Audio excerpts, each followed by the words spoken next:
வணக்கம். இப்போ இந்த வீடியோ ப்ரெசன்டேஷனில் நம்ம MCX க்ரூட் ஆயில் மார்க்கெட்டில் இன்றைக்கி எப்படி ட்ரேட் பண்ணலாம் அப்படின்றத பற்றி பார்க்கலாம். அதுக்கு முன்னாடி போன வாரம் வெள்ளிக்கிழமை மார்க்கெட்டில் என்ன நடந்தது, நம்ம என்ன எதிர்பார்த்தோன்றது பார்ப்போம். நீங்கள் பார்த்துட்ருக்கிறது 7 நிமிஷம் கேண்டில் ஸ்டிக் சார்ட்.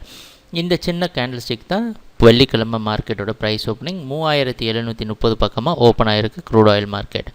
நம்ம என்ன எதிர்பார்த்தோம் அப்படின்னா, க்ரூட் ஆயில் மார்க்கெட் தொடர்ந்து டவுன் ட்ரெண்டுக்கே சாதகமாக இருக்கும்னு எதிர்பார்த்தோம். எது வரைக்கும் அப்படின்னா 3760 வரைக்கும். இதுக்கு மேலே போச்சுன்னா நம்ம எதுவும் செய்ய போகிறதில்ல. ஆனால் ஒரே ஒரு எச்சரிக்கையோடு நம்ம ட்ரேடிங்கை ஸ்டார்ட் பண்ண விரும்பணும்.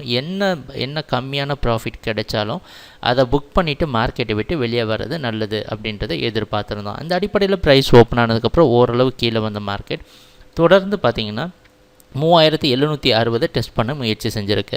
நம்மளோட முக்கியமான ரெசிஸ்டன்ஸை தொட்ட உடனே ப்ரைஸ் மறுபடியும் கீழே சரிவு சந்தித்து 3700 வரைக்கும் வந்துட்டு அதுக்கப்புறம் ஃபுல் ஸ்ட்ரென்த் எடுத்து 3760 உடைச்சி மார்க்கெட் பார்த்திங்கன்னா தொடர்ந்து மேலே போயிட்டு 3869 க்ளோஸ் ஆகிருக்கு க்ரூட் ஆயில் மார்க்கெட்டை.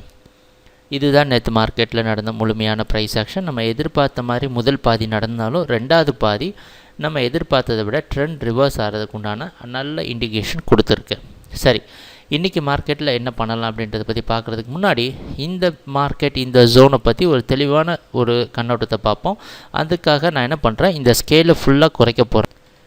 இப்போ நீங்கள் பார்த்துட்ருக்கிறது அதே 7 நிமிஷம் கேண்டில் ஸ்டிக் சார்ட் தான், ஆனால் இந்த ஸ்கேலை ஃபுல்லாக குறைச்சிருக்கிறேன். இந்த ஜோன் பார்த்திங்கன்னா இந்த ஆரஞ்சு கலரில் ஒரு ஜோன் இருக்குது.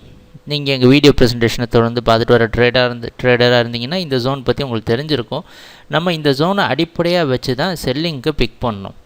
அதே மாதிரி இந்த ஜோனை தொடர்ந்து எல்லா இடத்துலையும் பார்த்திங்கன்னா இந்த ஏப்ரல் 30 பாருங்கள், இந்த பர்டிகுலரான இடம் தான் நடுத்தர இடமா இருந்து இதுக்கு மேலே பையிங்கும் இதுக்கு கீழே செல்லிங்கும் இருக்கிறதுக்கு காரணமாக இருந்த இடம் இந்த இடம் தான் இந்த கான்ட்ராக்டில். அது இந்த கான்ட்ராக்டோட ஓப்பனிங்லேயே நம்ம முன்னதாகவே இந்த ஜோனை ஈஸியாக ஐடென்டிஃபை பண்ணியிருந்தோம். அந்த அடிப்படையில் தான் கடந்த வாரம் ஃபுல்லாக செல்லிங்க்கு சாதகமாக இருந்து நம்ம ட்ரேட் பண்ணியிருந்தோம். ஆனால் இப்போ என்ன ஆயிருக்குன்னு பார்த்தீங்கன்னா, இந்த ஜோனை விட்டு மேலே போய் ப்ரைஸ் க்ளோஸ் ஆகிருக்கு. அப்படின்னா என்ன அர்த்தம், மார்க்கெட் பையிங்க்கு காரணமாக சாதகமாக மாறுறதுக்கு வாய்ப்பு அதிகரிச்சிருக்குன்னு அர்த்தம். ஆனால் அது என்றைக்குமே இந்த ஒரே நாள் ப்ரைஸ் ஆக்ஷன் மேலே போனாலும் நமக்கு உறுதியாக சொல்ல முடியாது. அதனால் நம்ம என்ன பண்ணுவோம், இந்த ஜோனை டெஸ்ட் பண்ணணும்.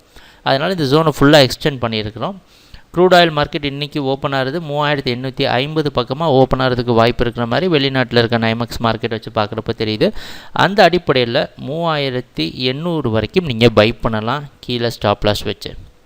3790 இல்லை அதுக்கு கீழே கூட ஸ்டாப் லாஸ் வச்சு பை பண்ணலாம். இந்த ஜோனை விட்டு கீழே வராமல் இருக்கணும். அதாவது வெள்ளிக்கிழமை மார்க்கெட்டில் நடந்த பையிங் உண்மையாகவே அப் ட்ரெண்டுக்கு சாதகமாகவே மாறணும் அப்படின்னா 2 விஷயம் நடக்கணும். 3820 முக்கியமான சப்போர்ட்டாக இருக்கணும். இன்றைக்கி மார்க்கெட்டோட க்ளோசிங் 860 இல்லை நேற்று அதாவது வெள்ளிக்கிழமை மார்க்கெட் ஹைக்கு மேலே க்ளோஸ் ஆகணும். இந்த ரெண்டுமே நடந்தால் தான் நம்ம உறுதியாக சொல்ல முடியும் க்ரூட் ஆயில் தொடர்ந்து அப் ட்ரெண்டுக்கே சாதகமாக இருக்கும்ட்டு. அதனால் நம்ம இன்றைக்கி ஃபுல்லாக டெஸ்ட் பண்ண வேண்டிய நேரம் தான் 3800 வரைக்கும் நீங்கள் தொடர்ந்து பை பண்ணலாம். சரி, ட்ரேடிங் நடக்கிறப்ப பார்ப்போம் என்னென்ன மாற்றங்கள் வருதுன்னு. எங்கள் வீடியோ ப்ரெசன்டேஷனை தொடர்ந்து பார்த்துட்டு வந்ததுக்கு மிக்க நன்றி, மகிழ்ச்சி, வணக்கம்.